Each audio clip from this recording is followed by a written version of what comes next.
speaking of things that are definitely going to make money, Mission Impossible 7, we're here.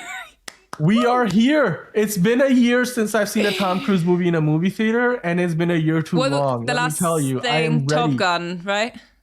The amazing beach scene. Yeah, Top Gun Maverick. Well, then all the late night shows that he did with James Corden, those were fun to watch too. Yeah. But it's been entirely too long since I've seen Tom Cruise on a movie screen, and it's been entirely too long since I've seen him do some death-defying stunt.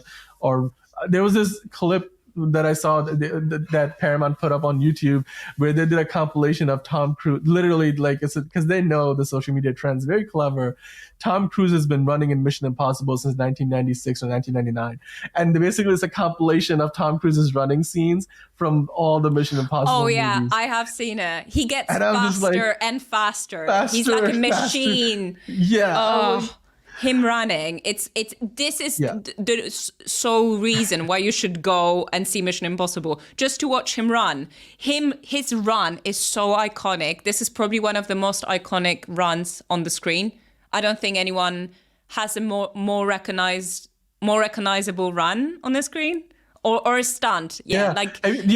Search up Corridor Crew on YouTube, Corridor Crew Tom Cruise. They're like a fantastic VFX house who's like, they started on YouTube. They do a lot of like, they do VFX artists react and stuff. And then they do these videos where they will try to like do their best impersonation of an actor. And they did one of their first episodes was on Tom Cruise. And so they do challenges where everybody has to try to be like replicate some aspect of this actor's like, signature qualities. And basically one of the things that they did about Tom Cruise was trying to do his run. And so like they have to like run straight. They have to run around a corner. So can you corner like Tom Cruise? Can you talk on the phone while running? And like, how do you do that? Do you look like Tom Cruise? And like they all did it. And this is a couple of years old now, but it's so great. And it goes to show you that Tom Cruise isn't one of those actors who you just go to see because he looks good on camera. Because it's Tom Cruise. Like people it's often the whole go to package. It's the whole package. I mean, if the movie is good, I tell you what, if a movie is good, I'm actually going to do my run tomorrow in a Tom Cruise style. Just That's how you should do your out of theater review. You just get a selfie stick, tie it to like your shoulders or something, and then do the review while you're running. And just like, I mean, I swear to God, if there is one running sequence, I'll be like, yeah, okay, I'm out. I'm good. I have seen the movie. Running or base jumping or whatever. Or fighting on the top of a train. There's so many stunts in this movie. Before the show, you sent me the article to this Collider article with Christopher McQuarrie, the director of the film, where he talks about how, I mean, he worked with Tom Cruise before, but this time he's actually doing some of the stunts that they were like, yeah, you're going to die if you do it. Like there could have been so many things that went wrong with this stunt he does in this movie. And the one where he's going off a cliff, if you see the behind the scenes, in the trailer. Christopher literally has his heart in his throat. He's done it how many times? Like 20 times as well? Like some crazy amount of times. He did it like 6 times in that one day that they were one day, 6 times, sorry. Like, and that wasn't even. I think they did it like a couple of days in a row or something. And he was like, "Oh, I think I could like pull the parachute a little bit later because look." He was like, Chris was like, "I'm good. We're good. We have it." Yeah, he's like, "We got it.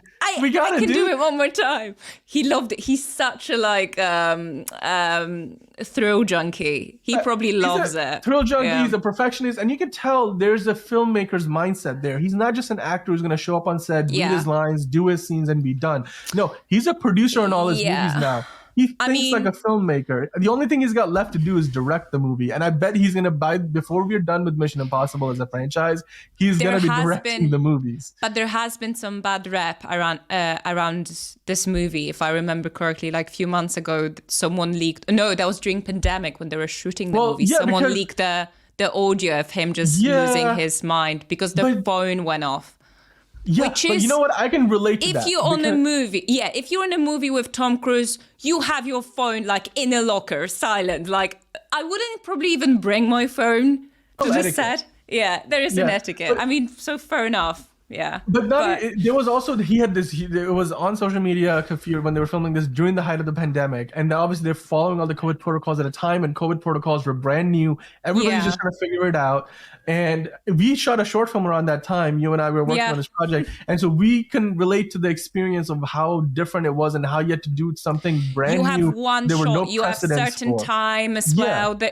Shooting a movie during the pandemic was completely different to normal. On his set, he found out that there were some people who were not following the protocols, and it just infuriated him to the point where he, like, in the middle of shoot, like, they stopped before they did the next shot, and he was like, "Guys, what the freaking heck are you doing? We cannot screw this up. There's hundreds of people's jobs that are on the line here. We cannot afford to shut this production down." I don't know if you remember, but the amount of resources. The amount of permissions we had to get to shoot a film during pandemic, and that was what we were the crew of 20 people. Imagine you have dozen people, small locations. You have hundreds of people, and you need to follow the If not, every other movie was shut down, and you need to pull some strings. And probably there was a lot. It's expensive. He had to pay. Yeah, it was his money. It's his money, probably, at the end of the day.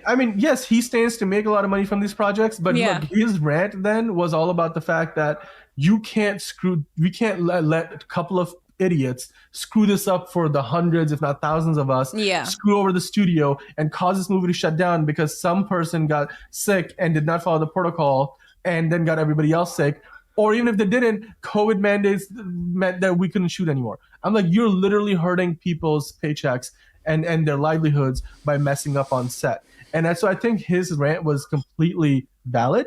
And I think it's something that makes me like him even more as a professional, because that goes to show you that not only does he work hard, but he expects the same of others. And he is very, very professional about. Look, that's one of the reasons why you go see these movies. The fact that we have spent the last few minutes talking all about Tom Cruise and everything but the movie itself that we're going to go watch goes to show you that this is a different kind of phenomenon now. Tom Cruise, I think, has entered a stage of his career where the peak MCU was, where you don't care who the movie is about. You don't care if you're going to watch Captain Marvel because you're a big fan of Captain Marvel. You're going to watch an MCU movie, and it just happens to be Captain Marvel. As bad as it sounds, I couldn't care less about Mission Impossible, but the fact that it's Tom Cruise, and when I got to watch Top Gun Maverick in the end, I was very bitter about the fact I didn't get a chance to watch it in the cinema.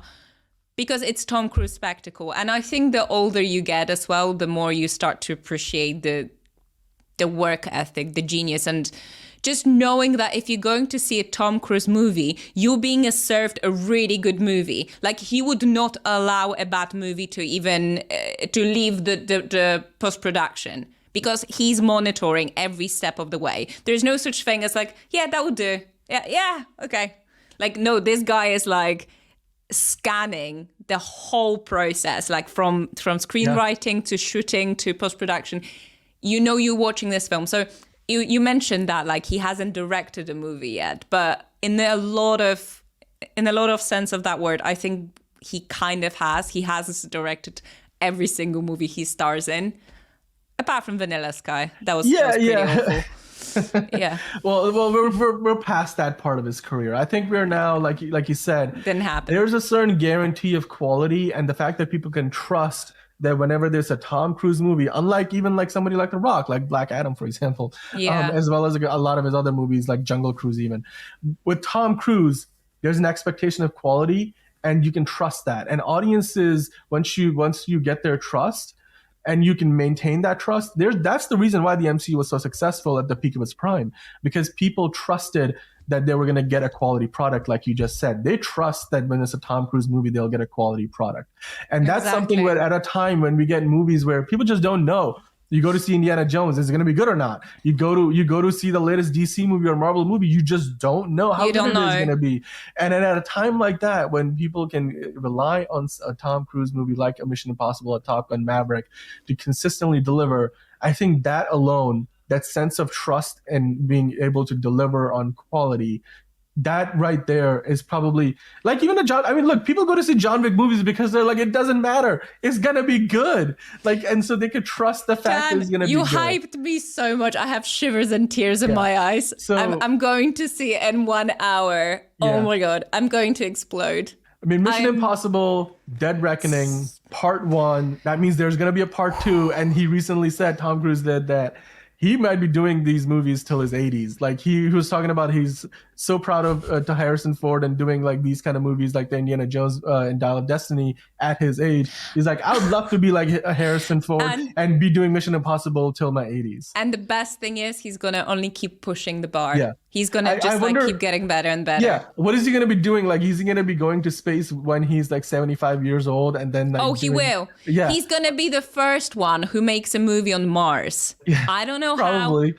He's gonna shoot a movie on Mars. Oh, when was the last Tom Cruise movie? Like 5 years ago? Why? Because he spent like the last 3 years going to Mars, filming a movie, and then coming back, and then they spent like a year in post-production. So now it's coming out. Love it. But that's the reason why. I'm like, I can totally see that happening. By the way, special effects. You've heard about Oppenheimer having zero special effects. That's, a lot of like Christopher Nolan does everything in camera, like as much as possible. And incredible. I think Tom Cruise is the same. They do a lot, as much as they possibly can in camera. And there's a certain tangibility to that you don't get from something that's totally CGI. That's why superheroes are never going to have the same polished feeling unless they do it in camera. Like, or what Spider-Man did, the Spider-Verse, sorry. Go animation and then go full out, like do whatever you want. I love the original Lion King animated movie because it was so expressively animated. Exactly. Whereas like the new live action one, which they called it a live action remake, even though it was completely animated minus one shot. I'm like, that looked like a nature documentary that you could watch on National Geographic. It wasn't expressive. But anyway, okay, I digress. I need to go. Yes, you need to go, and I need to go. We're both gonna go see Mission Impossible. Dead Reckoning Part 1. It's the 7th movie. Tom Cruise is as spry as ever. We're still running away from some fight to the next one. He's gonna be jumping off a cliff. He's going to be, what is he doing? He's fighting on a train, like a literal, like not even like, oh no, he's on an actual train. And he probably did that. No, he did it. Yeah. He did. Oh yeah. Can't wait. Why do I even ask? Like the cast is stacked. It's stacked. They've got Haley Atwell. They've got Rebecca Ferguson back. You've got Palm Clemente. You've got Vanessa Kirby, Simon Pegg. Amen. You have Ving Rhames. Like you got all your usual suspects back. Of course, Tom Cruise is the big marquee talent. But I can't wait to see. It's an ensemble cast, and it's looking like a good movie. And to finish things up, we're going to be talking about Mission Impossible 7 on the Dan Show this week. So we're going to go watch it today, and then tomorrow we're talking about it. So make sure to come back here and check out the Dan Show because we're going to review the movie. And if you liked our enthusiasm for Tom Cruise now, wait till after we've Wait for tomorrow. Yeah. Wait for tomorrow. Okay. Well, until then, catch you tomorrow. It's been good talking about movies. For the love of movies, I'm so curious.